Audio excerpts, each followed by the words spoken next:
All right, Val, you are up next. Hey, That was great. well, I'm really grateful to, let me clear some of this stuff off of the screen here. Yes, let me just start by saying that my husband and I found Laurel by happenstance when we got tired of trying to beat the traffic across the Memorial Bridge from Northern Virginia, because we both worked downtown. And it was happenstance, and we found our way. And 197 was a 2-lane country road at that time. We were part of the group of people who moved into South Laurel. And so you're looking at our third and present home. And I want to just go back a little bit because, you know, as the good book says, in the beginning, there were the business people, but they were not really in a congregation as such.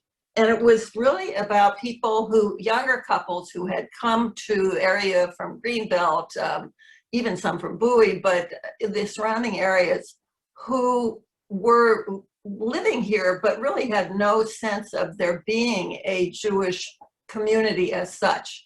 And as we say, life is with people. And so, you know, various couples started finding each other. Stu Schwartz, Stu and Marlene were unbelievable.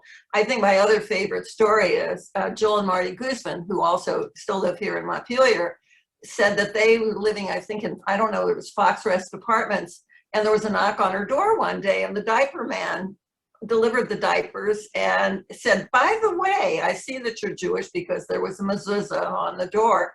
So you need to know about the Jewish congregation of Laurel. So it was one of those kinds of word of mouth things, as well as ads in the paper. And so there was this coalescing. Now, there were 16 families maybe in the beginning, and they moved from place to place. They were in bank buildings. Eventually they ended up in the house in Montpelier. And then, because of the traffic problem, we moved to Briarwood Drive. And that it was really quite a story. It was done very quickly. We had about a year to get out of our other location. So Rich Parson, who was member at the time and helped do most of the construction oversight and stuff, said, you know, they put up all the walls back in one place. And when they created the Briarwood Drive location, it was essentially a 6-sided space, which, if you look at a Jewish star, it's the intersecting triangles. That inner space is that particular, what is it, a hexagon? No, I don't know. Anyway, and so we were there and quickly outgrew it. It was open in 1973, and by the late 70s, we were talking about affiliating with the movement. We had been independent because our members were very eclectic. We had families who were raised from the most traditional to the most liberal, and interfaith families as well. And we wanted a place to be a community home. And so as we grew and grew for the High Holy Days, which for those of you who are not Jewish, I just think of it as kind of Christmas and Easter combined in terms of people coming out of the woodwork, we were able to start using St. Nicholas Church in South Laurel. And they were wonderful hosts for many years because we just didn't have the space within our building. It was a building that had partitions. We spent all our time, putting them up and taking them down. So by the late 70s, we decided we wanted to have a rabbi, a formal rabbi. Harry had been one of our part-time leaders. We had some rabbinical students. And at that point, we didn't realize that rabbis don't fall out of trees. And essentially, you really needed to hook into one of the affiliate movements. We spent a year in study to find what would work for us with our very participatory, very democratic, very pluralistic approach.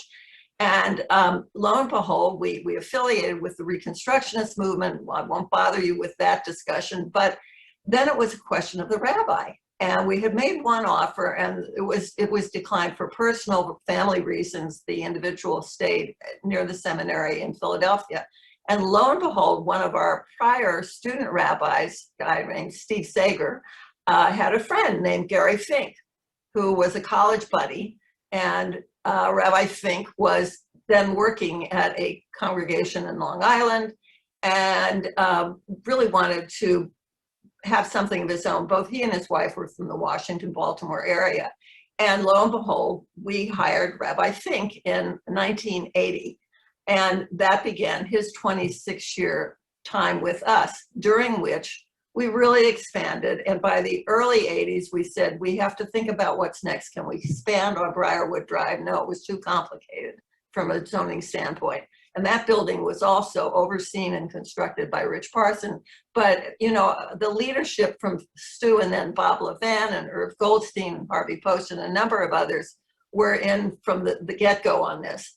So their question was, what do we do? How do we build? What do we build? And what does a synagogue look like? So we were interviewing architects.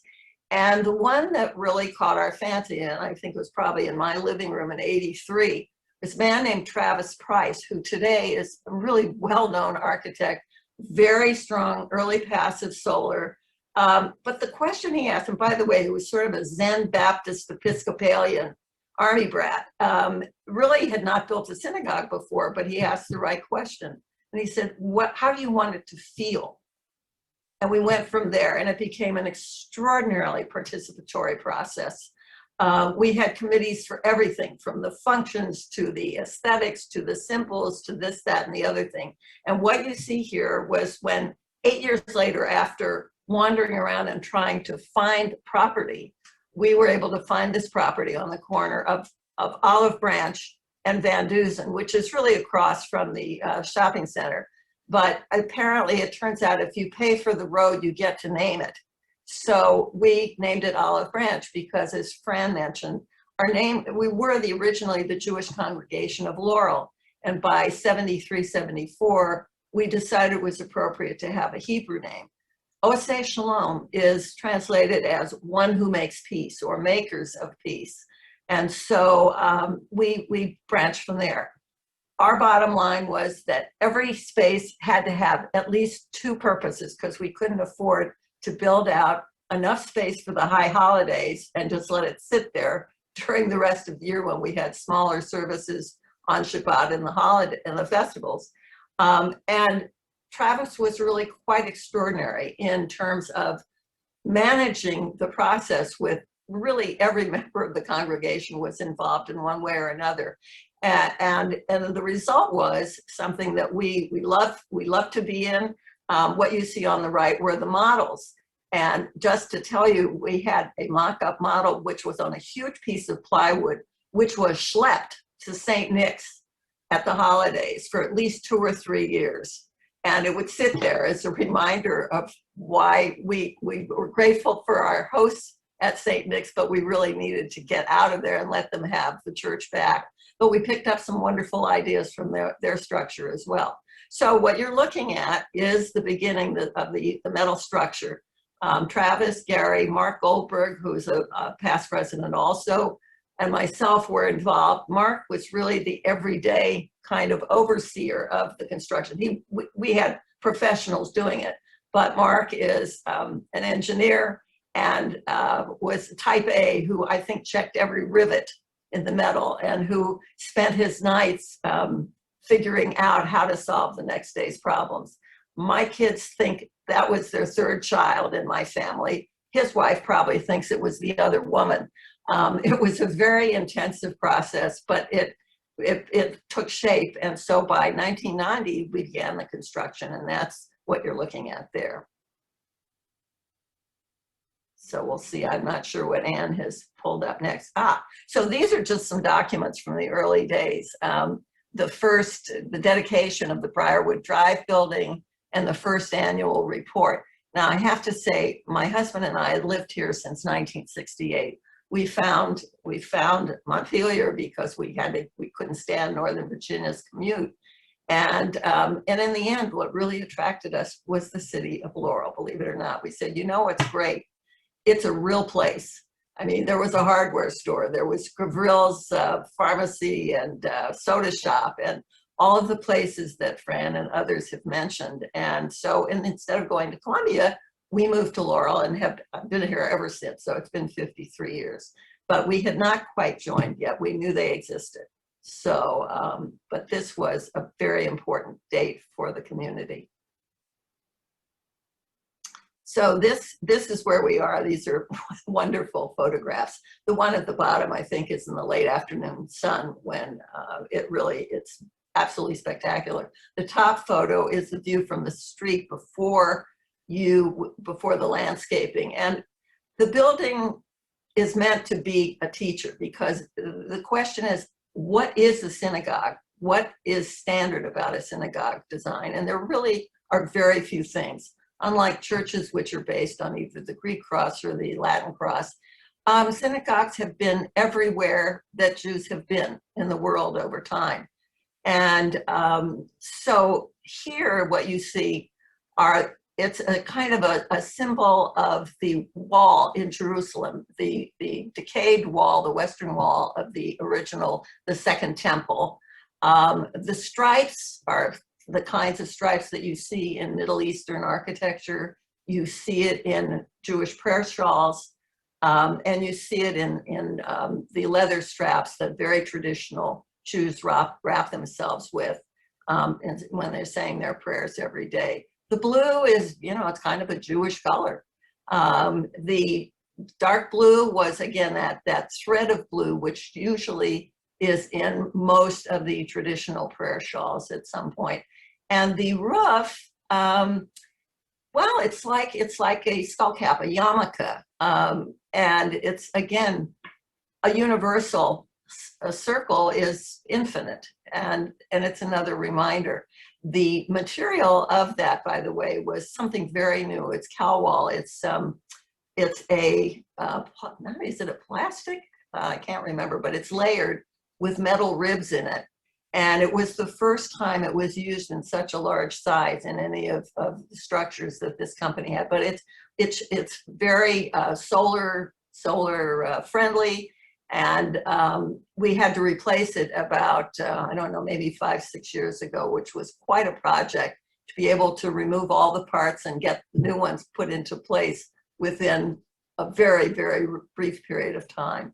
From the front, what you see going in is the letters of the alphabet. Jana, you probably should recognize this. Here you go, Aleph, Bet, Gimel, Dalet, etc. And it also, with the numbers, represents the 10 Commandments as well. The features here on each side are repeating those stripes, but they are a sukkah. In the Bible, of course, the holiday of Sukkot, which is an early harvest festival, the people are told to sleep outside, and so that they see the sky. So during this holiday, which usually comes in early October, late September, early October, we cover it over with fruits and corn husks and enclose the space so it's a place where we can have services, have a dessert after the main services, etc. And again, it's kind of a welcoming, helps you channel yourself as you go in. The space above the door is a kind of a repetition of the temple in Jerusalem. And so we were repeating these things. Travis, by the way, spent about a year studying with Rabbi Fink and then presented a 1-hour program for us with materials showing synagogues from all over the world and how different they were, as a way of teaching us that whether we grew up with a style that we loved or hated, we really had to go back into the collective history and pull the few symbols that we could to create this building as teacher, as well as a building that functions. So that was our original building on the left. That was the little shul in the woods. It was about 4,000 square feet. And I don't know if Mickey Goldstein is still on. We did everything there. We knocked the walls down. We did Broadway shows. We had a kitchen, which I suspect was not even on the plans. But we did do a lot of wonderful foods and desserts and celebrations, because what is a synagogue building? It's a place where you celebrate all of life, good, bad, from births, baby namings, to bar mitzvahs, to weddings, to funerals, and so forth. And then, as well as the religious services during the week, and the special holidays. So it was a remarkable space for 4,000 square feet. The first rabbi's office was a triangle carved out of a storeroom. And for those who know, the Purim cookie, the hamantash, it's like a tri-corner hat. That was the shape of his office. So we managed to stay there for a really wonderful number of years, but then moved to the Olive Branch location. We started construction in the summer of 1990, and we held our first religious service on August 31st of 1991, where we were still taking chairs out of cartons. I had to run down to Upper Marlboro to get the use and occupancy permit, and it was Labor Day weekend. And I just walked into, I think I parked in the county executive's parking space, ran in until I found someone. There was one last person there, and to get our UNO to open. On the right is a new addition, our biblical garden. And so the plants and materials are things that, of course, appear in the Bible. There's the grapevine back there, and then on the left you could see a fig tree. This is down toward the end of the school wing where the kids come in and out of the building each day.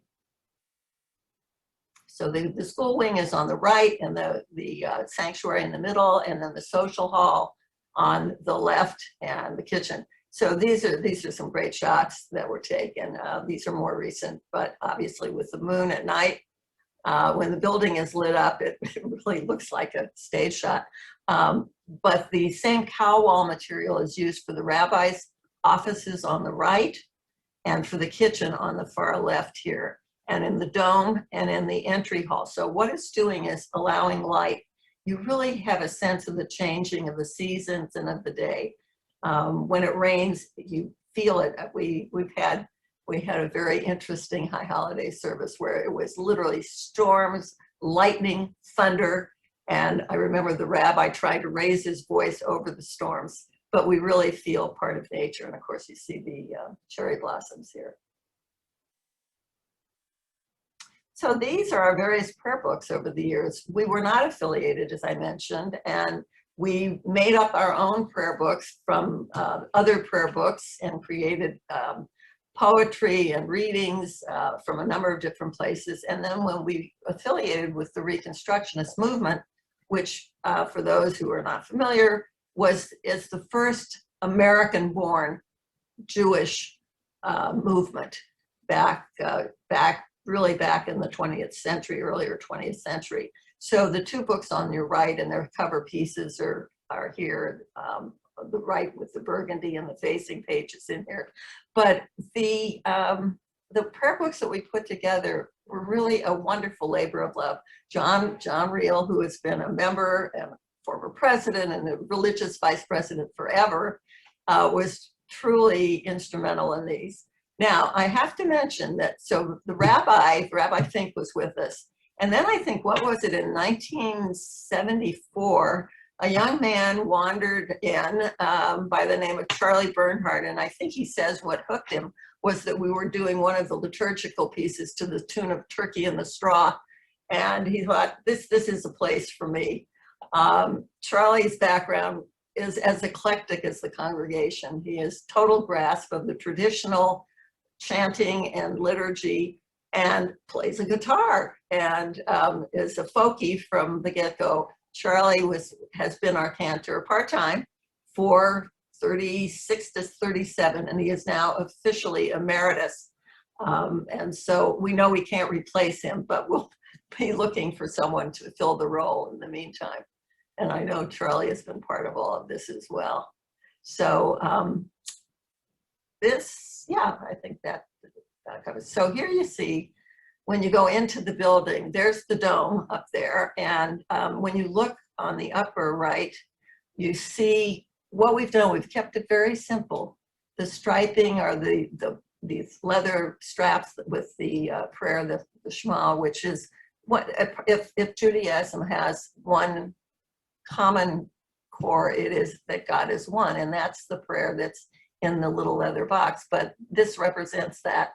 But when you look up above, you see the stages, and there's Hebrew calligraphy, originally we spent a lot of time trying to pull which verses we wanted. We gave up.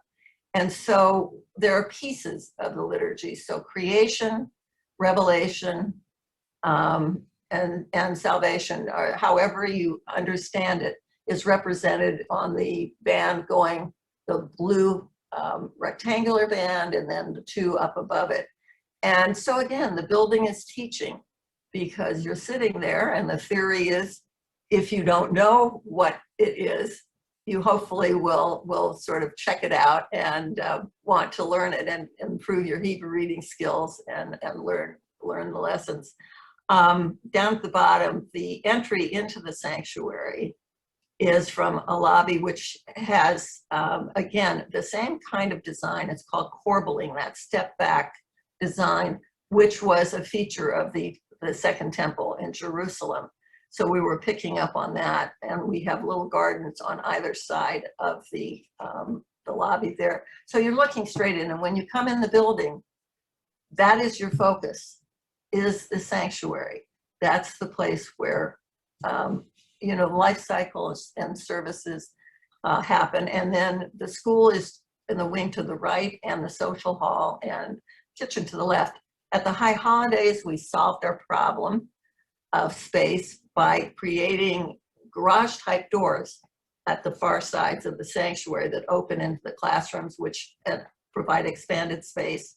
And from St. Nicholas, we discovered that there was a room, they called it the crying room, I think, but we decided to call it the children's room, essentially. But it has vision and sound into the sanctuary, but the little darlings can play without disturbing anyone else. So you can see on the left in the big picture up there, that garage door, which opens to the social hall, which again can be expanded for multiple services. On the lower right, that's our COVID picture. This is what has happened. And so I want to introduce our rabbis, who have been our rabbis since, for now in their third year, I think. Rabbi Josh Jacobsfeld and his wife, Daria Jacobsfeld. We are very fortunate. We really have a twofer who are like a fourfer, and who co-rabbi. And so they have been using the sanctuary when they can to do services. We haven't had people in the room, but it's all recorded and streamed directly. And so you see some of the technology there, and then set up very large screens so that they can see the congregants who are on screen. So we've done what we could. Looking at the altar space there between the two big pillars, Camper Charlie's closet was to the right, and the sound equipment was in that sort of pillar-looking thing to the left. But the ark, which is directly in front of you, you can sort of see an image, and there may be another picture in here. It's where we keep the Torahs. And so to go full circle back to Fran, a community, a Jewish community needs absolutely, the first thing they need is a Torah. It is the core of the community, learning, teaching, values. And so it was a remarkable gift at the time, I have to say. And yes, we have sort of retired it, but we're restoring it again. And I think we're back to where it needs to be. Fran mentioned a wonderful project a few years ago. There was additional work that needed to be done, but holds a very, very special place for us. Now above it is the eternal light, which is the symbol of God's presence, the light, of the divine, and the speaker pulpits there. Now we have a speaker stand here, and most of the time coming down to read the Torah here allows people easy access without having to go up higher. So, and that's something we've tried to be very aware of, is that access, that easy access. Let's see here. So there you go. So our Torahs with different covers, properly decorated, and just some other scenes. Rabbi Daria with the kids. I think they're in the grape arbor there, because she is blowing the shofar, the ram's horn, which is heard most at the Jewish High Holy Days, the announcement of the Jewish New Year and the closing of services at the end of the day of Yom Kippur. And then the guys, we got the guys in the kitchen there. We do barbecues, we do all kinds of interesting events, and I think they're baking falafel, the wonderful chickpea thing from the Middle East, which you throw into a pita with lots of other good stuff. The children and their families are celebrating Hanukkah probably in December at one point. And up above, I think we have a bar bat mitzvah. I can't tell, or it may be the High Holy Days, but we, as you can see, women are always have been counted from the beginning. Traditional Jews said you have a community with 10 men, and the more liberal, including the Reform Reconstructionists, say 10 adults. So children become adults Jewishly at the age of 13.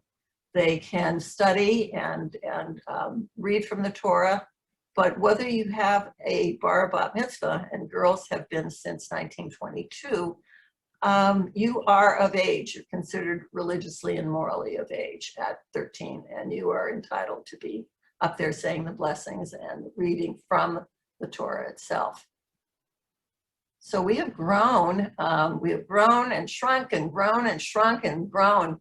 And our community ranges really from Baltimore, from Anne Arundel County, from eastern Montgomery County, from northern Prince George's County, and always from the city of Laurel. And the question was asked, how have we been accepted over the years? I will just give you one example. When we were building the new building, we put test panels out along Van Dusen and 3 color choices for the striping. And when someone vandalized it with swastikas and wrote them on the signs and on one of the construction trucks. And it was pretty awful. It was really a shock. And so we had a choice. Do we say nothing and go about our business, or do we let the community know? We did. And I have to tell you, there were sermons in every church in Laurel that weekend. I mean, we have always felt part of the community. We are now officially zoning-wise in the city of Laurel. And so we feel very well protected by the Laurel Police and have always felt part of the community. Generations of mayors have been in our buildings for events and for celebrations. And so I think it was never a question, actually. We've considered that as just, we hoped a one-off, and we hope it stays that way. So here we are now with new generations of children. One of our earliest teachers was Jackie Land as a college student. Jackie grew up and came to be our religious school director for, good Lord, I don't even know how long it was. And then she went on to work in our synagogue movement. But it has always been family. I think, we talk about that, whether it was the merchants or whether it's a faith community. It really is extended family. Ours ranges a little bit more geographically, but one of the reasons we wanted to be near I-95 was realizing that with cars, people do travel. It's not the old days where everybody walked to wherever they were going to worship. And we stay open to a tremendous amount of diversity as well. I guess welcoming Josh and Daria has been a treat, because they're wonderful young boys, are also a treat to have. But something happened this past Sunday, which I think just puts a capstone on all of this, which was the graduation and ordination of a Laurel girl. Michael Hess Weber has grown up in Laurel. Her parents, Randy and Heidi, have to be so proud. And she grew up in our congregation, so she was the first to become a rabbi, but I think she's probably the first homegrown Laurel rabbi as well. And it seemed like a perfect time to celebrate that, and it's during Jewish History Month. So it really has been the frosting on the cake.